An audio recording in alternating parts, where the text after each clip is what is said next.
Tonight on The Late Debate. It's time for us to come together, put the national interest first, and deliver on the referendum. Theresa May's rallying cry to Westminster after she suffers a humiliating defeat over Brexit. Plus, we bring you the latest in our series looking at Brexit in London. How will grassroots sports be affected? And the Mayor, Sadiq Khan, has made no secret of what he wants, a second referendum. But can he get his way? He joins us in the studio.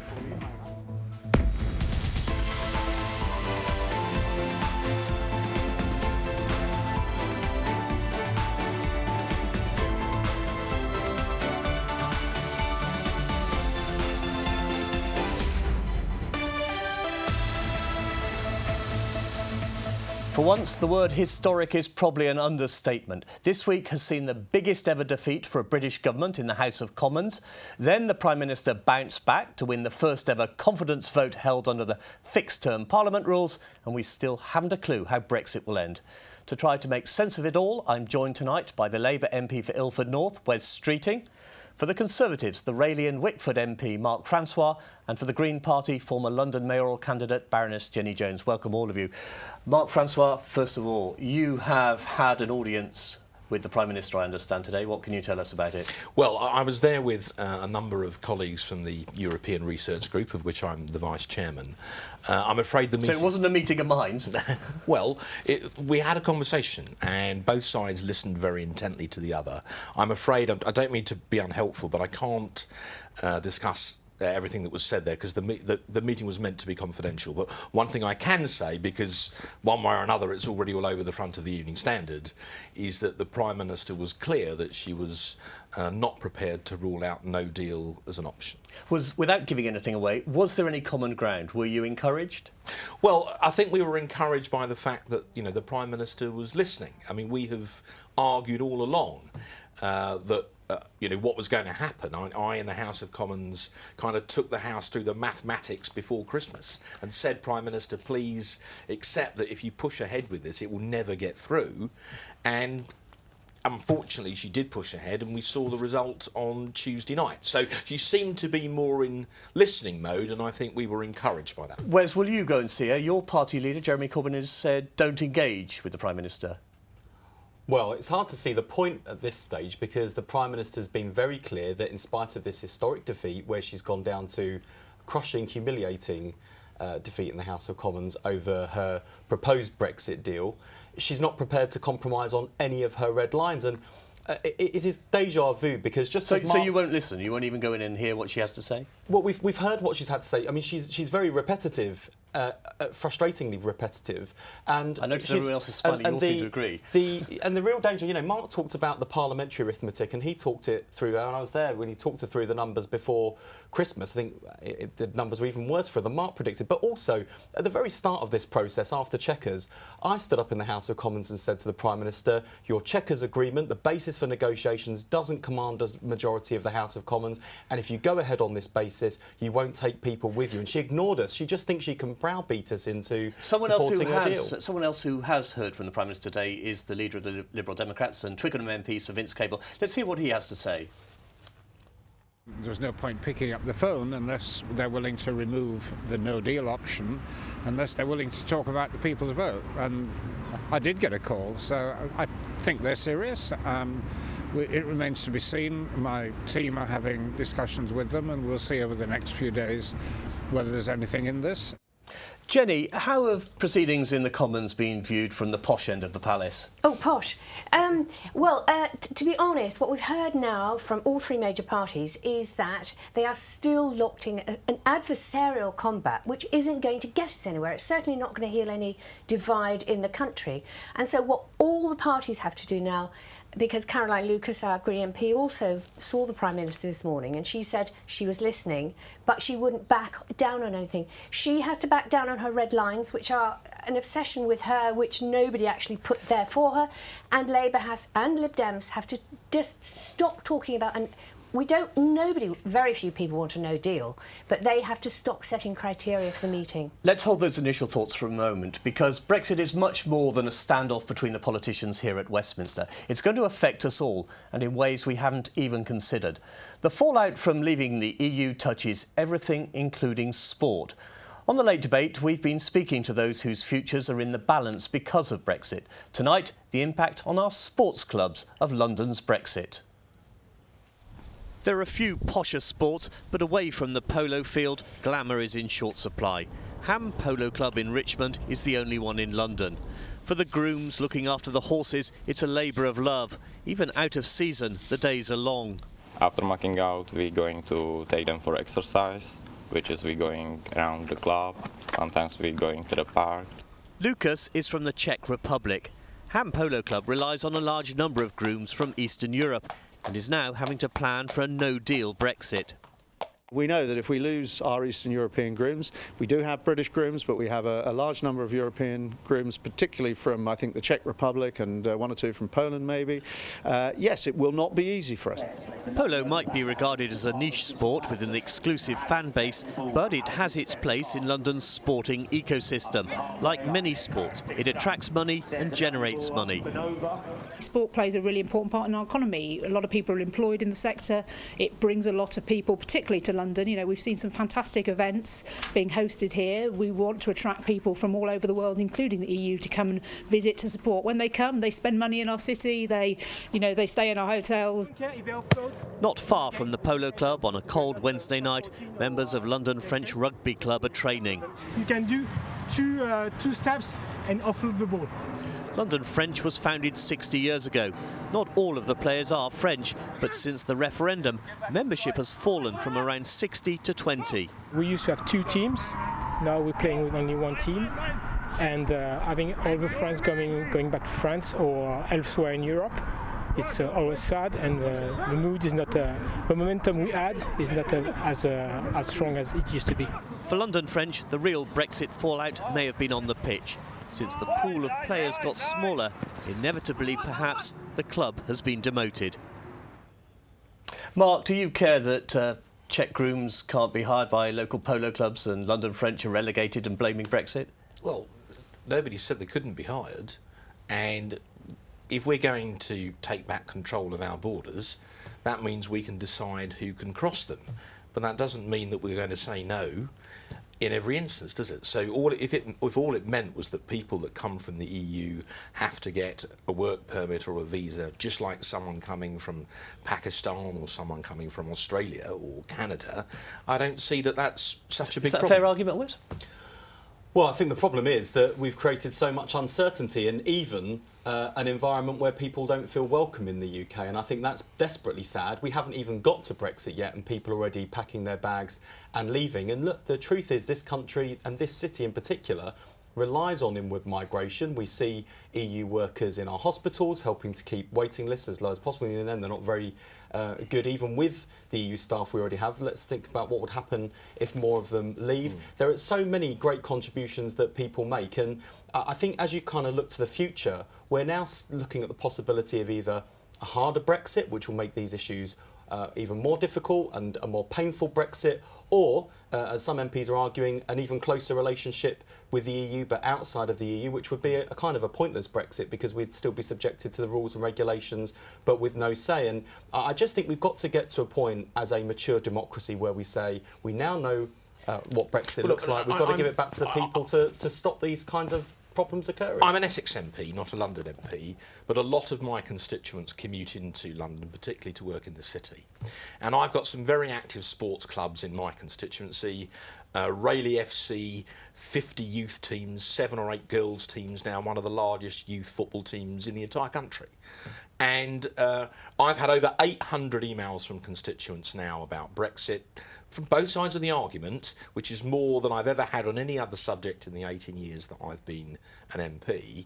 But and I've read them all, and unless my memory is playing tricks on me, I've not had a single email from a sports club in my constituency expressing any concerns about Brexit at all. But Sorry, what we're talking about is one of Theresa May's red lines, which was not on the ballot paper. When we voted in the referendum, I voted to leave. I did not tick a box which said end free movement of people. And that's been one of her red lines. It's why we have such a terrible deal from the EU, because they're so angry about it. Well, I think I want people to come here. I think it's a strength for the country. I'm not saying that they shouldn't. I think that the You're limiting it so that people are finding it difficult. Hang on. What we're saying is we think we should have a right to decide who can and can't come in. That doesn't mean... We already do. Well, yeah, but from the EU we don't. So what we're saying is that EU citizens who want to come and live and work here are potentially very welcome, but they would be on a similar basis to people who want to come from Pakistan or Canada or Australia. That's why we have a terrible deal on the table. Well, Jenny, what's the perfect Leave Brexit for you? I mean, it's unusual for anyone in the Green Party to support Leave. Well, I think there's... Well, yes, it's unusual. It would be so that we can actually think more about perhaps lessening trade so that we can rely more on ourselves, because we are facing a climate emergency, which means we are going to have to take some very serious decisions. You want to lessen trade? About... Yes, if you just let me finish. And also, you know, cut flying, cut transport. If we don't... You can laugh, but you are clearly completely ignorant about the problem that we are facing with climate change. No, I understand about the risk of climate change, but I'm afraid... Do you? Yeah, but your solution is Luddite. Well, it's not, because actually a lot of these solutions are very technological. But my constituents work hard, and if they want to save their money and go on holiday to Spain for 2 weeks a year, not you or I or anybody else is going to stop them. Mark and Jenny, can I just let Wes have a word here? Well, I've been really enjoying this, and being the Remainer on the panel with two Leavers, I think this kind of encapsulates the problem, is that here we have two people who voted with conviction to leave the European Union, want to see what they voted for delivered, but they have very different views about what your party has a involves. problem too, because you want your leader to back a second referendum, and you can't get him to do it. Well, he's not there. He's not there. I'm confident that we will get to the right position. It's not least because, you know, for two reasons actually. Partly because an overall majority of Labour members, Labour voters want to see people's vote on the final deal, but also we've got to resolve this issue, which you've just seen played out in this debate, which is whatever deal emerges, there are going to be lots of leavers out there, and I get lots of people writing to me saying, vote against May's deal, I vote to leave. It's not what I voted for. Well, hang on, hold on a second. I'm sorry, Wes. The chance to vote. We have run out of time. Wes, Mark, Jenny, thank you very much indeed for coming in. Now, one man who has gone the extra mile, or rather air miles, to get what he feels is the right deal for London is the capital's mayor, Sadiq Khan. They were unlikely political bedfellows. Just weeks earlier, David Cameron had warned Londoners against choosing Sadiq Khan as their mayor. But in the 2016 referendum campaign, past differences were forgotten. I'm proud to be here with the Mayor of London, with the Labour Mayor of London. The mayor was always a more eager Remainer than his party leader, but that didn't stop him appearing with Jeremy Corbyn. Ahead of the referendum vote, the new mayor clashed with his City Hall predecessor in a televised debate. But your campaign hasn't been Project Fair, it's been Project Hate as far as immigration is concerned. When the referendum result was announced, the mayor seemed keen on a Norway-style deal. I'm keen to put pressure on the government to ensure that we stay in a single market, have access to a single market. On the eve of Article 50, the mayor took his campaign against a no-deal Brexit, first to Brussels and then to Paris, where he met another up-and-coming political leader. The mayor was still holding on to his wish list. In my view, we need to have privileged access to a single market so we can sell our goods but also our services. That's not realistic, is it? It's going to be difficult, but it's possible. I think he's tried as hard as he can. The trouble is, he is not a politician, sadly, that has enough power. We've been arguing for years that we should devolve more power to the Mayor of London. It would be great, for example, if the Mayor of London could devise his own immigration policy. The European trips have continued. Last year, he met the EU negotiator Michel Barnier in Brussels. By the time he reached the German capital Berlin in November, he was firmly against Theresa May's Brexit deal and backing a second referendum. He must be very careful what he's trying to do to British democracy. Another referendum means that we ignore the will of the British people. But the mayor has nailed his colours to the mast, a message which was loud and proud during London's New Year's Eve fireworks show. London is open. Joining me now is the London Mayor, Sadiq Khan. Sadiq, welcome. Do you think we're any closer to a second referendum or a hard Brexit? I think we are, if we're not careful, sleepwalking into leaving the EU without any deal whatsoever. That'd be catastrophic. And what I'd say to all parliamentarians is to just pause and reflect on what could happen if we have no deal with the European Union. And what I say is this. Firstly, we should take away that risk by either withdrawing Article 50 or extending it. That'll give us some time to just decide what we want to do. And in the medium to long term, I think we need to realise that Parliament is in gridlock. They can't decide the best course of action. In those circumstances, give the British public back control.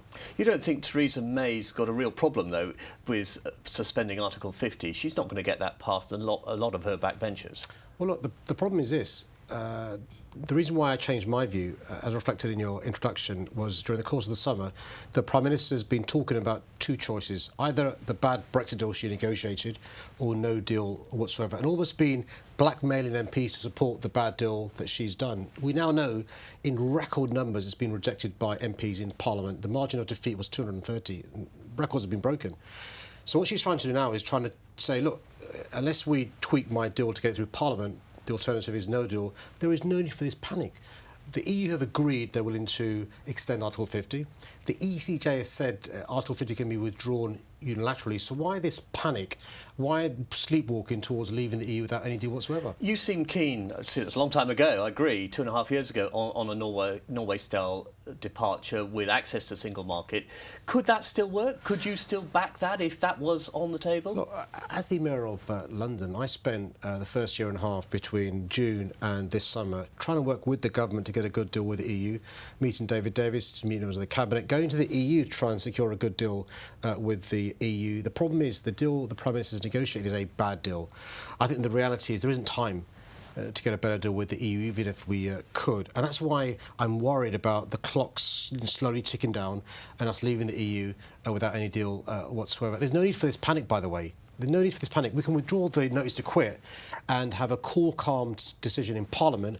Ultimately, them realising they can't resolve this, let the British public have a say. What are they scared of? Theresa May says she wants to engage with parliamentarians. You would probably argue it's too late, it should have happened 2 years ago. But Jeremy Corbyn has said he doesn't want any Labour politicians to engage with her government. What do you think should happen? I was in Parliament during the other night when the vote was taking place and spoke to many parliamentarians of all sides. So many of them are friends of mine. What's clear is I think everyone accepts that the Prime Minister put all her eggs in one basket. For the last 2.5 years, she's singularly failed to talk to Labour. But should the Labour MPs talk to her now? Well, the problem is that all the good faith is gone. There is no good faith in the Prime Minister. She's a tribal politician. She's not a team player. She's not collegiate. She doesn't reach across the chamber.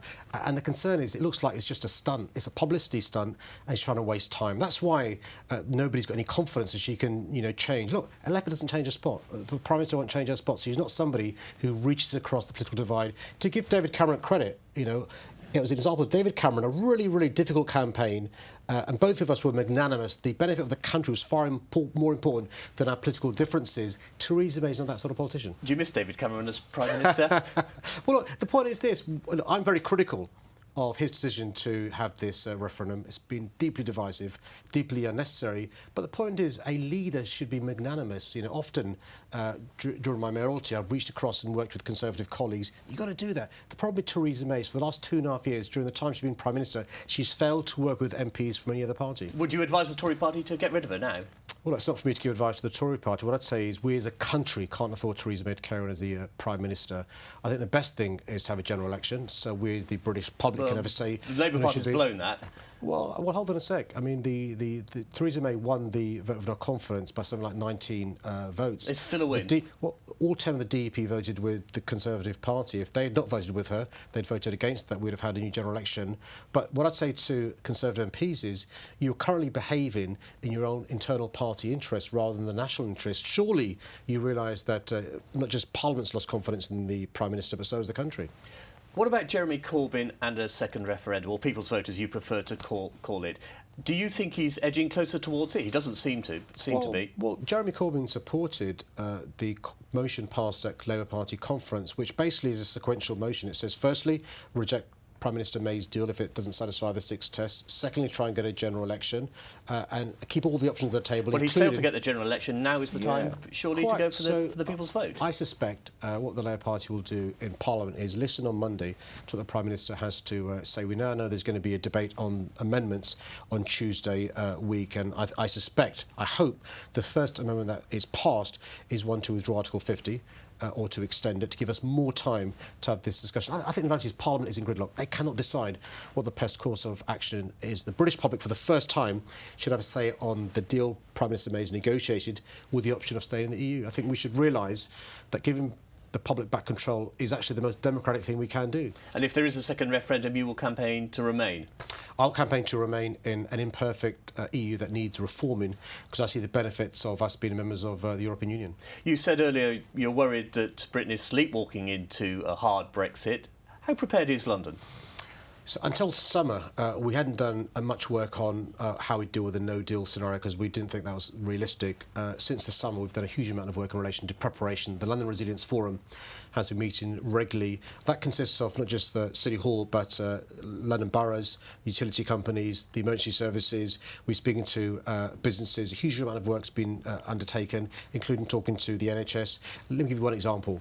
We have a number of ports in our city: Heathrow, City London Airport, St Pancras, Eurostar, Tilbury Docks, and so we are live to the issues in relation to no deal, in relation to traffic jams, in relation to potential civil unrest, problems with the NHS, concerns with medicines, and so all these things are concerns. Look, who's going to build the homes we need if EU workers decide to return to country of origin and go elsewhere? Who's going to staff the NHS at a time we have a record of vacancies? All these things concern us. Are you confident you've done enough to ensure that Londoners are insulated from the worst effects of a hard deal? We're doing what we can. We've not done enough in the sense that the reality is if we leave the European Union without a deal on March the 29th, simple things like the police's ability to do DNA checks on the EU databases, simple things like the police checking data lists against wanted people won't be able to take place. So we're doing what we can, but the reality is if we leave the EU without a deal, it'll be catastrophic to London, to the country, not just businesses and the NHS and construction and policing, but a whole host of issues. Can I just ask you briefly, we've seen you in the last 2 years meet Juncker and Macron and other leaders in the EU. What has come from those visits abroad? Well, the important thing is to make sure that they realise that actually a hard Brexit, which is what was originally talked about, is not good for not just London, not good for the UK, but not good for the European Union as well. And during the initial meetings, the point I was making to the European Union is don't try and punish us for voting to leave the European Union. The jobs, if any, that leave London aren't going to Paris, Berlin, they're going to Hong Kong, Singapore and New York. So we've moved away from an extreme hard Brexit to one where... I'm afraid we've run out of time. Thank you very much for coming in to talk to us. Thanks to all my guests tonight, to Sadiq, to Wes, Mark and Jenny. I'll be back next month with another edition of The Late Debate. Until then, thank you for watching and good night.